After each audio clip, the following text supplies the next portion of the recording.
চিরপ করে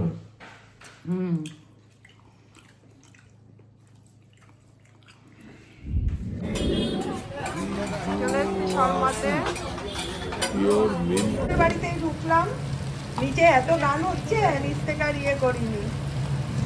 ভালো হয় পিঠেগুলো।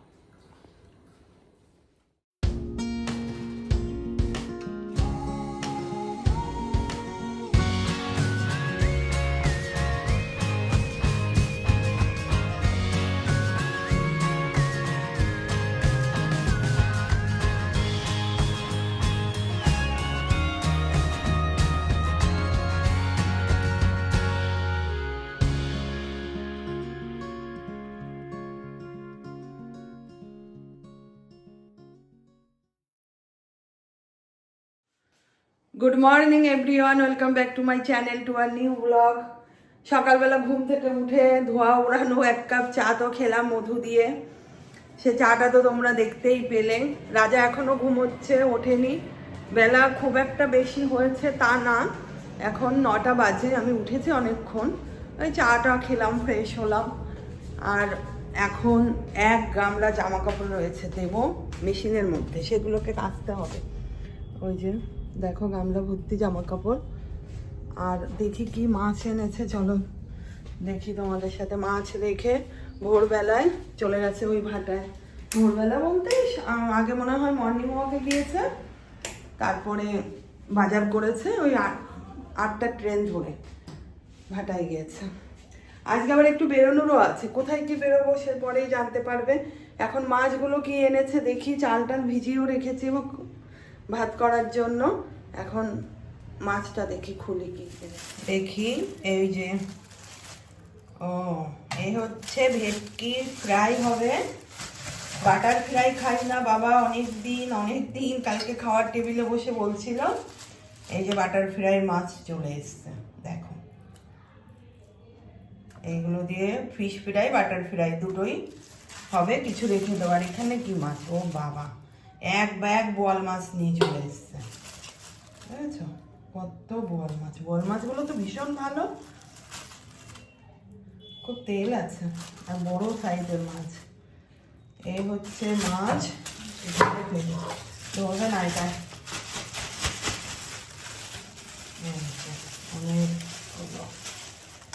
এই হচ্ছে প্রবলেম। বাজারে যদি যেতে বলি, দোকানদারদের এত পরিচিত, সে কিছুতেই কম আনা যায় না। দেখো এত মাছ এনে কি হবে, এ তো রেখে খেতে হবে। ওর থেকে রেগুলার বাজারে যায়, কয়েক পিস আনলেই হয়ে যায়।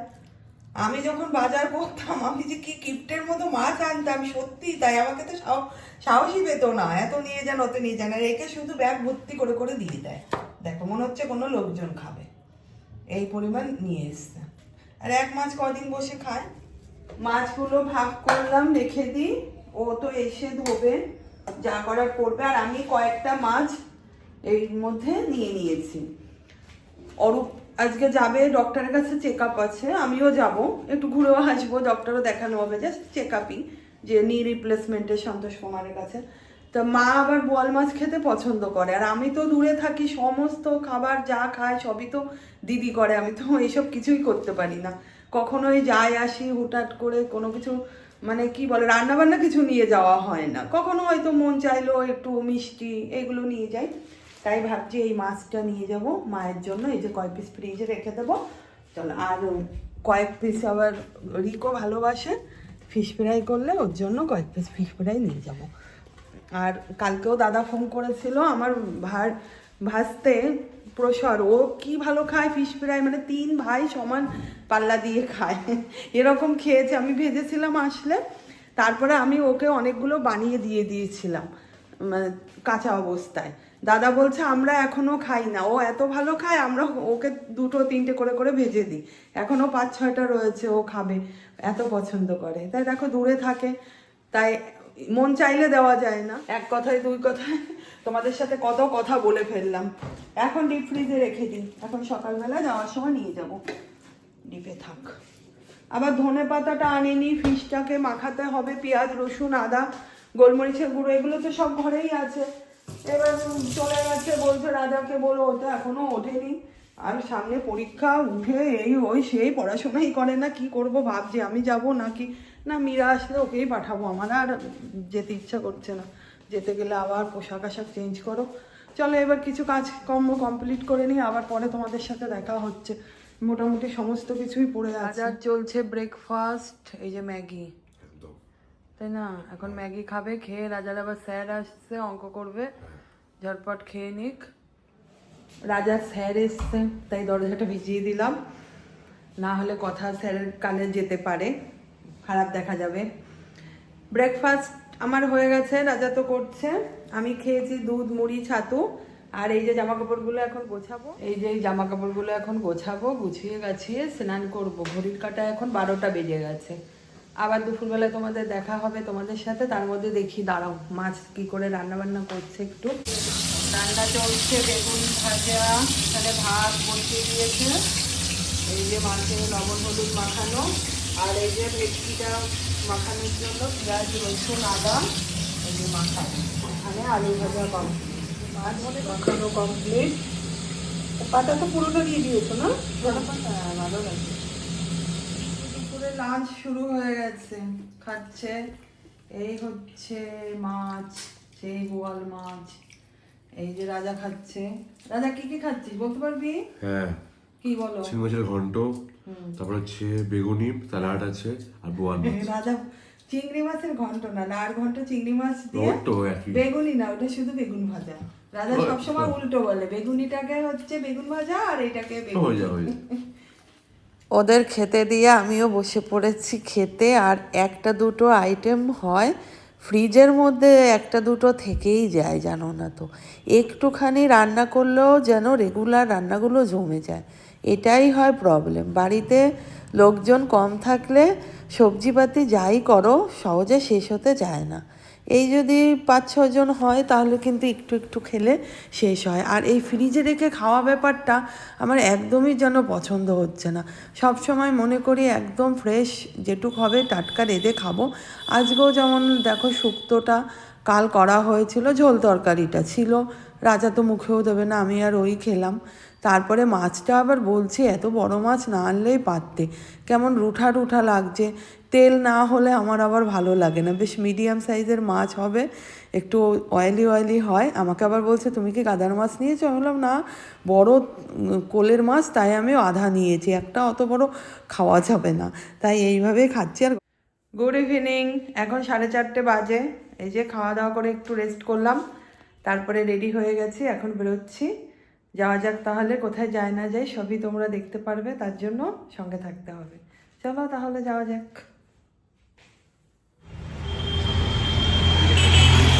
আমরা এখন যাচ্ছি একটু চা খেতে শর্মাতে। শর্মার পাশেই উল্টো দিকেই ডক্টরের চেম্বার। ডক্টর মনে হয় আজকেও লেটে এসছে, প্রচুর ভিড় প্রচুর। এখন 6:30 বাজে, কিন্তু ডক্টরের ওখানে খুব চাপ। হ্যাঁ প্রচুর ভিড়, তাই তো বললাম, মানে লোকে লোকারণ্য বাবা। তাই একটু যাই চা খেয়ে আসি। আর এদিকে দিদিও ফোন করেছিল, বলছে আমাদের বাড়িতে আসিস। আমি তো যাবো তো অবশ্যই, আমিও তো কিছু নিয়ে টিয়ে এসেছি, যাবো দেখে। এখন কখন যাব ভগবান জানে। এই তো অবস্থা, এখানেই ডক্টর দেখাতে দেখাতে আমরা লাস্টে না হই গো, সবার পরে। তাই এ মা চলে এসছি শর্মাতে। এটা নতুন করেছে দেখো, নতুন পাশেই এক পিস ঢোকলা নেবো। রাখি নিয়েছি, আপনি একটা গরম সিঙ্গারা দিবেন, একদম গরম দেবে না? রাখিটা দিতে আছে, রাখিতে জিলাপিটা চামচ দিয়ে খাওয়া যাবে না। খাবো বাবা, কতটা রাখবি, ঠিক আছে।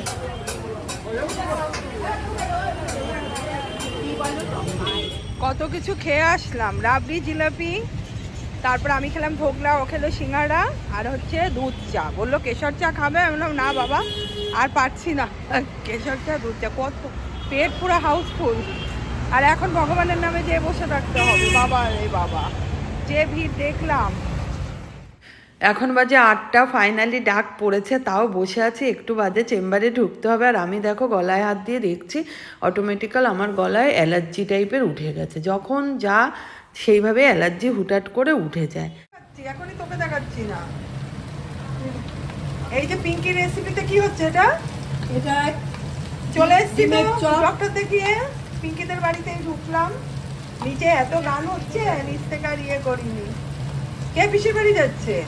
ওই যে ওকে একটু পাঠাচ্ছি, দিয়ে চলে আসবে, করে চলে আসবে। ওই চপ দিয়ে আসবে? একটু চপ আর একটু পিঠা, আচ্ছা কবি আচ্ছা। রয়েছে তো। আর এই দেখো আবার পিঠে শুরু হয়ে গেছে, আগে 2 দিন খাওয়া হয়ে গেছে। ও এটা কি ফিশ চপ? ফিশ আর ডিম দুটোই আছে এখানে। এই যে ম্যাডাম করছে, রান্না বান্না নিয়ে ব্যস্ত থাকে, টাকা একটু। ম্যাডাম রান্না নিয়ে ব্যস্ত না, ম্যাডামের মেয়ে আজকে বেশি ব্যস্ত। ও মেয়ে সব করেছে তাই তো? হ্যাঁ, আমি তো পিঠে যাচ্ছি না। বাবা পিঠগুলো, এই চপগুলো তো দারুণ হচ্ছে, তোরাও তো একটা দোকান দিয়ে দিতে পারিস। হ্যাঁ হ্যাঁ, বাবা আবার এই যে পিঠেও ভিজিয়ে এসছে, মানে ভিজিয়ে রেখেছে। বাবা, এত খেয়ে কি করে থাকে, আগে একদিন ভিজানো পিঠে এই পিঠে সব দিয়েছে।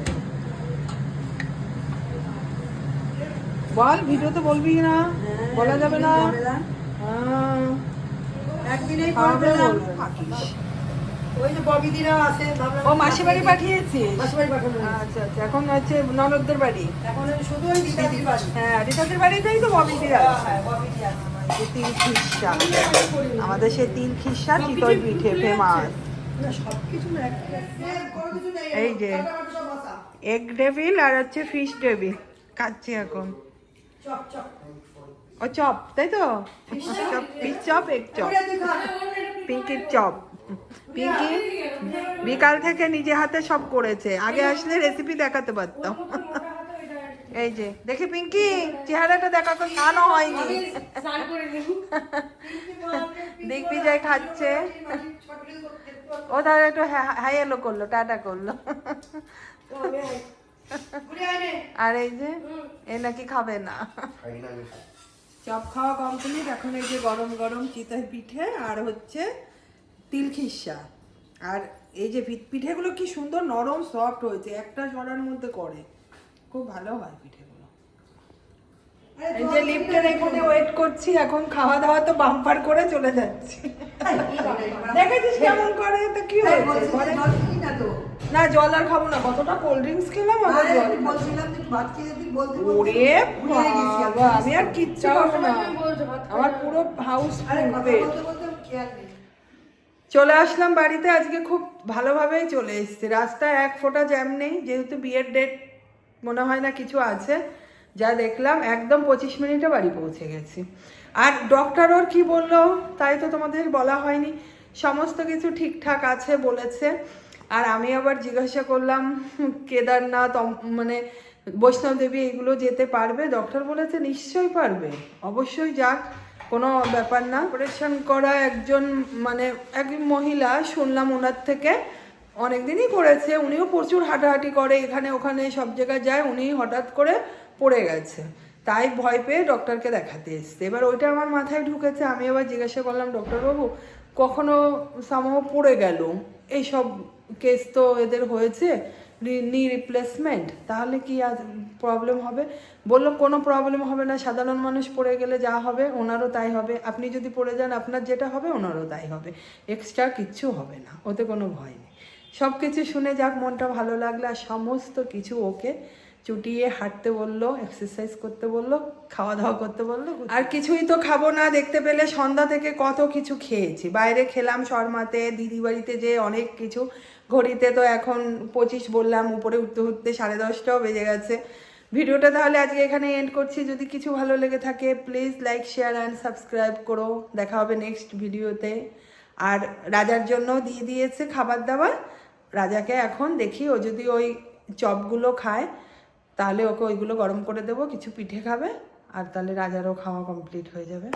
টাটা।